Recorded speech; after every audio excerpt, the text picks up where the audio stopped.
Today, we're taking a trip down memory lane to 2002, a time when Dragon Ball Z was taking over the world.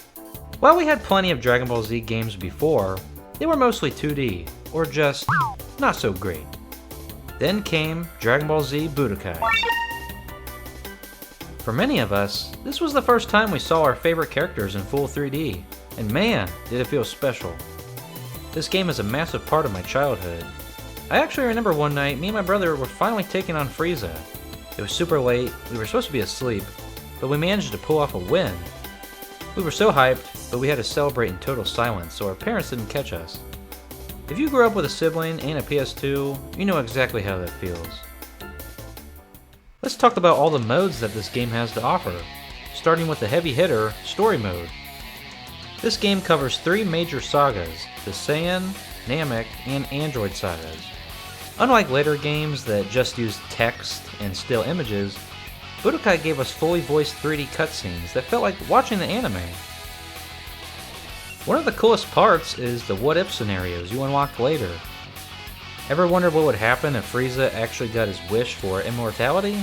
Or my personal favorite, where Cell accidentally absorbs Krillin instead of Android 18 and turns into, well, Cellin. These twists added so much replay value and personality that future games sometimes missed. Then you have the World Match, or World Tournament mode. This is where you grind for Zenny to buy new skills. It's classic, knock your opponent out of the ring or deplete their health. If you want a challenge, you can try to unlock the Legend of Hercule. It's an arcade-style mode where you have to play as Mr. Satan himself, trying to survive the Cell games. It's hilarious because he doesn't have ki, so you're basically just punching and kicking your way through each opponent. Now let's talk about the music, which you can't really talk about Budokai without it. The soundtrack by Kenji Yamamoto is iconic. It's hard-hitting rock and synth energy that fits perfectly for every fight. Tracks like the Cell Games theme or the Hyperbolic Time Chamber theme are ingrained into my mind. But here's the catch. Years later, it was discovered that Yamamoto had been heavily plagiarizing music from Western artists for decades. We're talking about riffs and melodies lifted straight from bands like Pink Floyd, The Beatles, and even Black Sabbath. It got so bad that Toei Animation eventually fired him and replaced his music in almost all re-releases, including the Budokai HD collection.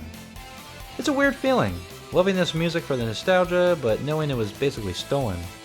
Mechanically speaking, the game is a lot more simplistic than what we see in later entries like Budokai 3.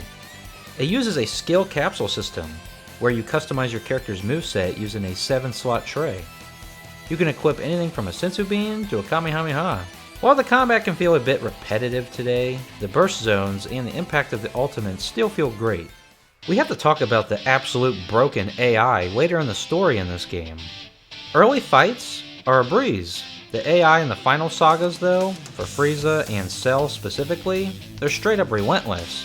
The thing about the original Budokai is it has a very aggressive playstyle, because unlike the sequels, you don't have a lot of defensive options like teleports to get out of combos.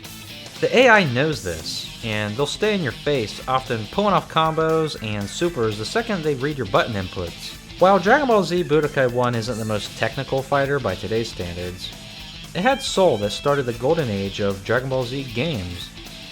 It brought the anime to life in a way we never seen before. Whether it's the iconic soundtracks or the late night battles with my brother, this game will always be a legend in my book. If you've never played it, pick up the HD collection or an original copy. It's relatively cheap on the PS2. Go play it, have fun, and I'll see you next time.